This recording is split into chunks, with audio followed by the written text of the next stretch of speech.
जय हिंद साथियों, स्वागत है आपका आपके चैनल राइट वे स्टडी में। दोस्तों, यदि आप लोगों ने हमारे चैनल को सब्सक्राइब नहीं किया है तो सब्सक्राइब कर लें और बेल आइकन को प्रेस कर लें, जिससे आप लोग जो है पल पल की खबरें मिलती रहेंगी। तो आइए चलते हैं हम लोग आज के टॉपिक पे। तो हम लोग 10th क्लास की मैथमेटिक्स पढ़े थे और चैप्टर नंबर हमारा था 10.2 वो भी NCERT पैटर्न। तो क्वेश्चन नंबर हमारा चौथा है। कह क्या रहा है कि सिद्ध कीजिए कि किसी वृत्त के किसी व्यास के, कोई एक वृत्त होगा उसका व्यास के सिरों पर खींची गई स्पर्श रेखाएं कैसी होती हैं, समांतर होती हैं। तो मान लीजिएगा कि ये आपका एक वृत्त दिया हुआ है, आपका ये पूरा वृत्त में दिया होगा, ठीक है। और ये आपका इसका सेंटर पॉइंट होगा और ये इसका व्यास हो जाएगा, ठीक है। इस प्रकार से व्यास हो जाएगा। तो ये आपका दिया हुआ है, मान लीजिएगा कि यहाँ पे आपका P बिंदु होगा और यहाँ पे आपका Q बिंदु होगा।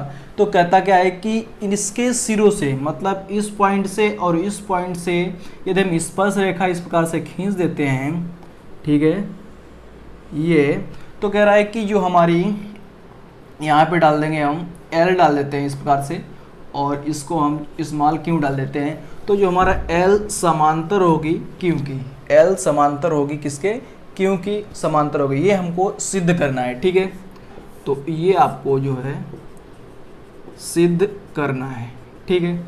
अब देखिएगा, ध्यान से देखिएगा कि जो OP है, OP बिंदु है, ठीक है, OP बिंदु होगा वो जो है वो लंब होगा किस पे, QP पे। स्मॉल p है तो आप सॉरी L दिया हुआ है, L, ठीक है। तो OP जो होगा वो लंब होगा L पे, ठीक है। इसी प्रकार से जो आपका OQ है, OQ जो है वो लंब होगा स्मॉल q पे, स्मॉल q पे। यहाँ पे आप लोग जो है अगर ये किरण नहीं बना जाते हैं तो यहाँ पे A B ऐसे करके या C D ऐसे करके लिख सकते हो। तो उस हिसाब से अगर यहाँ पे आप लिखना चाहोगे तो OP लंब है AB पर और यहाँ पे OQ लंब है CD पर। इस प्रकार से भी आप लिख सकते हो, ठीक है। तो जब ये आपके हमको जो है लंब हो गई, लंब कैसे हुआ कि आप लोग जो है प्रमेय नंबर 1 पढ़ा होगा, 10.1 का जो आपका प्रमेय था कि यदि आपका स्पर्श रेखा और केंद्र जो होगी वो मिलान जो होता है वो 90 डिग्री बनाती है। कितना बनाती है, 90 डिग्री बनाती है। तो इस प्रकार से आपका लंब हो गया। तो कोण OPA बराबर आपका कितना हो गया, 90 डिग्री। इसी प्रकार से आपका क्या हो जाएगा, OQC, कोण OQC ये भी आपका क्या हो जाएगा, 90 डिग्री हो जाएगा, ठीक है। तो हम कह सकते हैं इसलिए आपका जो AB होगा, AB समांतर होगा CD के या फिर अथवा यहाँ पे हम कह सकते हैं L समांतर है Q के, क्योंकि यदि आपका कोई दो रेखाएं इस प्रकार से दी हुई हैं और उनका जो अंतः कोणों का योग, अंतः कोणों का योग 180 डिग्री है, 180 डिग्री है, तो वो रेखाएं जो आपकी होती हैं वो कैसी होंगी, आपकी समांतर होंगी। या फिर इनको हम ये इस प्रकार से भी कह सकते हैं, ये हमारा OPA हमारा कितना हुआ, OPA 90 अंश, और हम सिद्ध करके देते OQD, ये भी आपका देख लीजिएगा यहाँ पर कोण OQD ये भी आपका कितना होगा, 90 अंश होगा, ठीक है। सेम जो आपका बताया मैंने पहले प्रमेय नंबर 10.1 से।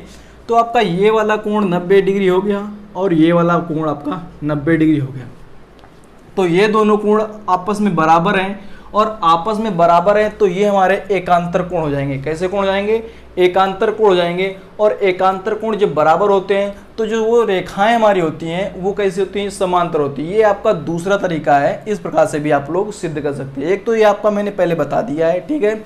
और दूसरा आप लोग इस प्रकार से भी कर सकते हैं कि ये वाला कोण और ये वाला कोण बराबर है। यदि ये दोनों बराबर हैं तो ये एकांतर कोण हो गए। और एकांतर कोण जब दो रेखाओं को इस प्रकार से देखिएगा, ये दो रेखाएं समांतर हैं और इस प्रकार से अगर कोई तिरछी रेखा काटती है तो ये वाला कोण और ये वाला कोण बराबर होगा, तो ये हमारे एकांतर कोण कहलाएंगे। कौन से कोण? एकांतर कोण। जब ये कोण आपके बराबर हैं तो ये रेखाएं भी आपकी कैसे होंगी? समांतर होंगी। ठीक है, तो आशा करता हूं दोस्तों ये क्वेश्चन आपको समझ में आया होगा। अब चलते हैं हम क्वेश्चन नंबर नेक्स्ट, मतलब 5वें क्वेश्चन की ओर। और ये मैं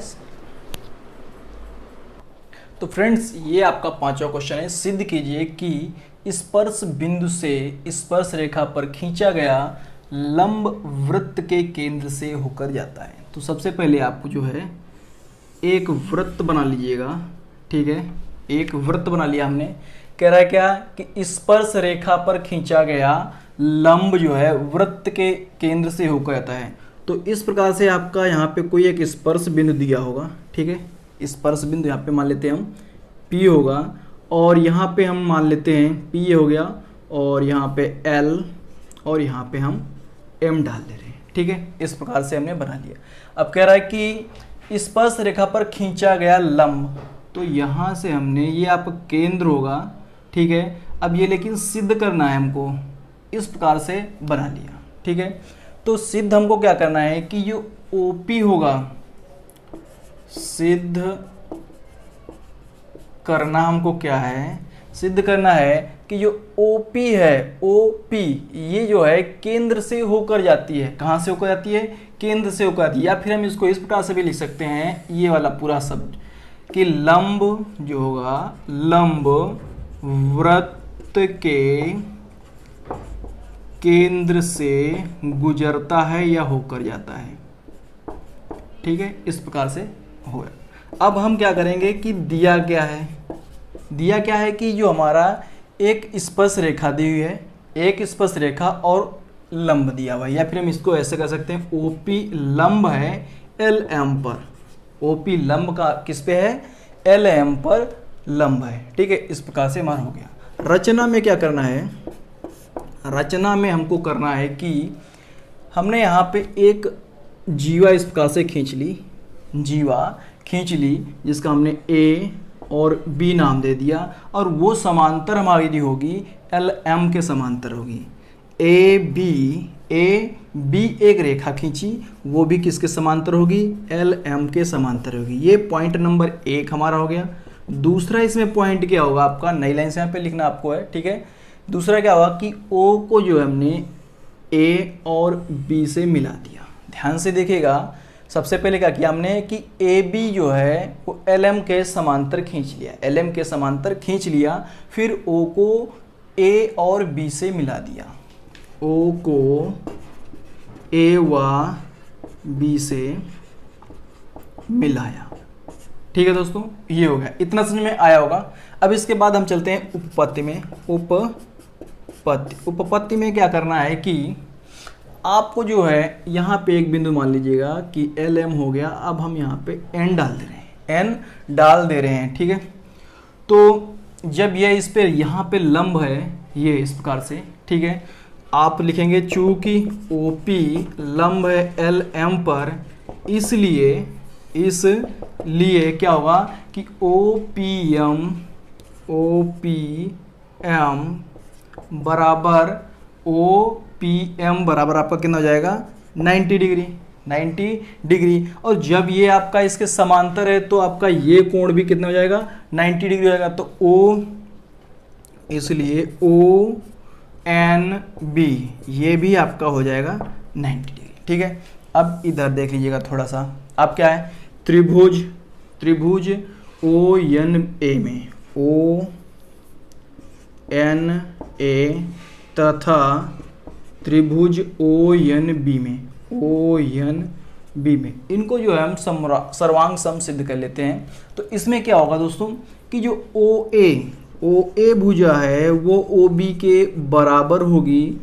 आपको क्या लिखेंगे? चूंकि एक ही वृत्त की त्रिज्याएं कैसी होती हैं? समान होती हैं, आप लोगों को पता है। तो एक ही वृत्त की त्रिज्याएं हैं, एक ही वृत्त की त्रिज्याएं हैं। ON देखिएगा, ON बराबर ON आपका दोनों में, आपका इस त्रिभुज में देखिएगा ONA और ONB मतलब दोनों त्रिभुज में आ रहा है। तो ये हमारा कॉमन हो गया। ठीक है, कॉमन का मतलब उभयनिष्ठ। तो यहाँ पे लिखना है उभयनिष्ठ। ठीक है, ये बातों को ध्यान से समझना आप लोगों को है। कोण ओ एन ए बराबर कोण ओ एन बी, ये बराबर है। बराबर क्यों है? प्रत्येक कोण समकोण है। प्रत्येक कोण कैसा होगा? समकोण। ठीक है, ये समझ में आ रहा है। शायद आप लोगों को दिख रहा होगा, नहीं दिख रहा है तो मैं थोड़ा नीचे कर रहा हूं, ऊपर का कट करके ये। ठीक है, इतने में हम लोग देख लेंगे। ठीक है, तो अब ये आपका क्या हुआ कि इसलिए त्रिभुज ओ एन ए सर्वांग सम होगा त्रिभुज ओ एन बी के। सर्वांग समता क्या है? ये आपका रेडियस हो गई। ठीक है, तो आर ये आपकी भुजा है, या फिर इसको कॉमन आर एंग साइड भी लिख सकते हैं, या यहाँ पे हम कॉमन का सी भी लिख सकते हैं। ठीक है, इस प्रकार से लिख सकते हैं। और ये आपका हो गया एंगल। ठीक है, आर एस एंगल, सर्वांग समता। ठीक है, तो इस प्रकार से हमारा जो होगा आपका ए एन और एन बी, ए एन बराबर होगा एन बी के, अर्थात जो ये वाली भुजा है और ये वाली भुजा कैसी हो गई? बराबर हो गई। और ये वाली जो भुजा हो गई, इसका मतलब जो होगा जो ओ पी भुजा होगी वो ए बी की कैसी होगी? अर्धक होगी। ए बी की अर्धक होगी, उसको भी हम लोग देख लेते हैं। इसलिए कह सकते हैं कि ओ पी जो भुजा है वो ए बी की अर्धक है। कैसी है? अर्धक है। अतः अब आप लोग लिख लेना है लास्ट लाइन। अतः जो हमको सिद्ध करना था वो लिखेंगे। अतः लंब वृत्त के केंद्र से होकर गुजरता है। अतः जो ये लंब आपका दिया है ओ पी लंब है एल एम पर, वो कहाँ से होकर गुजरेगा? केंद्र से होकर गुजरेगा। ठीक है दोस्तों, आशा करता हूं कि ये क्वेश्चन आप लोगों को समझ में आया होगा। अगर आप लोगों के समझ में नहीं आया है तो दोस्तों एक बार इसको फिर से बैक करके देख लीजिएगा। जहां पर समझ में आया हो फिर से बताता हूं, और मैं एक बार फिगर को फिर से बताता हूं। फिगर को जो है फिर से बताता हूं। सबसे पहले क्या करना है कि सिद्ध कीजिए स्पर्श रेखा। तो सबसे पहले हमको एक स्पर्श रेखा खींचनी है। स्पर्श रेखा खींचनी किसकी है? वृत्त की खींचनी है। तो सबसे पहले हम एक वृत्त बनाएंगे। इस पे एक बिंदु ले लिया ओ, लेकिन हमको नहीं पता है कि वो केंद्र से हो है। जो ये ओ है हमको शुरुआत में नहीं पता है कि ये हमारा सेंटर है, लेकिन बीच में हम कहीं पे ले लिए। और ये प्रकार से हमने इस प्रकार से एल एम एक स्पर्श रेखा खींची, और जो ओ पी होगा वो हमने जो है लंब डाला, चूंकि ये हमारा गिवन है कि लंब है। इसके बाद जो हमने रचना की, रचना क्या की कि जो ए बी रेखा है वो समांतर किसके होगी? एल एम के समांतर होगी। फिर हमने ओ को ए और बी से मिला लिया। फिर उसके बाद इन दोनों त्रिभुजों को ओ एन ए तथा ओ एन बी को हमने सर्वांग सम सिद्ध कर लिया। ठीक है, तो चलते हैं हम नेक्स्ट क्वेश्चन की ओर फटाफट। छठा क्वेश्चन क्या आपका है? तो ये रहा आपका लास्ट क्वेश्चन आज का। छठा क्वेश्चन है। पहला, दूसरा, तीसरा को जो आपके प्रश्न थे वो मैंने जो है इसका एक पार्ट बना दिया है। आप लोगों ने नहीं देखा है तो उसको आई बटन पे क्लिक करके देख सकते हैं। और इसमें 4, 5, 6 इन क्वेश्चनों को लिया है। तो दोस्तों यदि आप लोगों ने अभी तक हमारे चैनल को सब्सक्राइब नहीं किया है तो सब्सक्राइब कर दें और बेल आइकन को जरूर प्रेस करें और वीडियो को ज़्यादा से ज़्यादा शेयर करें। तो आइए देखिए इस क्वेश्चन को। तो एक बिंदु ए से जो कि वृत्त के केंद्र से 5 सेंटीमीटर दूर है। तो सबसे पहले हम एक जो है वृत्त बना लेते हैं, और कह रहा है जो कि वृत्त से 5 सेंटीमीटर की दूरी पर है। तो वृत्त का केंद्र यहाँ पे हम ओ मान लेते हैं। वृत्त का केंद्र ओ मान लेते हैं।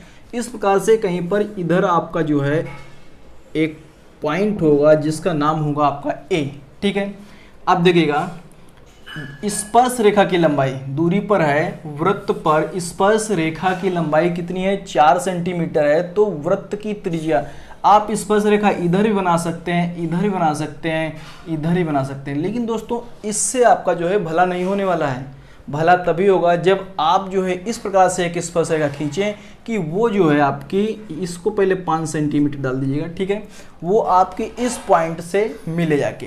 तो यहाँ से हम इस प्रकार से एक स्पर्श रेखा खींचते हैं। ठीक है, स्पर्श रेखा खींच दी और यहाँ से इस पे एक लंब डाल दिया। क्योंकि आप जानते हैं कि स्पर्श रेखा और केंद्र से जो रेखा मिलती है आपस में लंब होती हैं, तो ये आपका क्या हो जाएगा 90 डिग्री हो जाएगा, 90 डिग्री हो जाएगा। इसको हमने P डाल दिया, इस पॉइंट को जो स्पर्श बिंदु हमारा होता है उसको हमने P पॉइंट दे दिया, P बिंदु नाम दे दिया। ठीक है, अब ये हमारा एक त्रिभुज बन गया, त्रिभुज बन गया, वो भी समकोण त्रिभुज APO, समकोण त्रिभुज आपका जो है APO में आपका क्या हुआ कि जो ये वाली भुजा है ये तो आपकी कर्ण हो गई, ये कर्ण हो गई, ये लंब और इसको आधार मान लेते हैं। ठीक है, तो क्या हो जाएगा में पाइथागोरस प्रमेय, पाइथागोरस प्रमेय लगाने पर दोस्तों, पाइथागोरस प्रमेय को क्या आप लोग सिद्ध कर सकते हैं कि कैसे पाइथागोरस प्रमेय को सिद्ध किया जा सकता है। यदि आप लोगों ने उस वीडियो को नहीं देखा है, वहाँ पे मैंने जो है किस प्रकार से पाइथागोरस प्रमेय मतलब कर्ण का स्क्वायर बराबर लंब का स्क्वायर प्लस आधार का स्क्वायर, इसको जो हमने पूरा प्रूफ करके बताया है एक वीडियो में, जो कि आपका आई बटन में दिया हुआ है, वहाँ पे क्लिक करके आप लोग देख सकते हैं कि कैसे हम इस प्रमेय को सिद्ध कर सकते हैं। ठीक है, तो अब हम आते हैं इस पे। तो इसमें क्या होगा कि कर्ण का स्क्वायर मतलब AO का स्क्वायर, AO का स्क्वायर प्लस OP का स्क्वायर प्लस AP का स्क्वायर, AP का स्क्वायर, जो आपकी स्पर्श रेखा की लंबाई है वो 4 सेंटीमीटर दी हुई है। कितने सेंटीमीटर? 4 सेंटीमीटर दी हुई है। तो अब हम इसमें मान पुट करेंगे। जो हमारा AO का मान है वो है 5 का स्क्वायर और OP मान लेते हैं हमारा जो है त्रिज्या R है, त्रिज्या R का स्क्वायर, और AP हमारा दिया हुआ है 4 का स्क्वायर इस पास है। ठीक, तो ये आपका 25 हो गया बराबर R का स्क्वायर प्लस ये 16 हो गया। तो R का स्क्वायर ये 25 माइनस 16 बराबर निकल के आया 9, बराबर 9 निकल के आया। तो R बराबर अगर हम इधर स्क्वायर हटाएंगे तो इधर रुट जाएगा, तो निकल के आया 3 सेंटीमीटर। तो हम कह सकते हैं कि इस वृत्त की जो त्रिज्या आएगी वो 3 सेंटीमीटर आएगी निकल के। तो दोस्तों आशा करता हूँ कि ये वीडियो आप लोगों को काफ़ी पसंद आया होगा। जो 3 क्वेश्चन बताए हैं वो भी आप लोगों को समझ में आए होंगे। तो वीडियो को देखने के लिए बहुत बहुत धन्यवाद। जय हिंद, जय भारत, वंदे मातरम।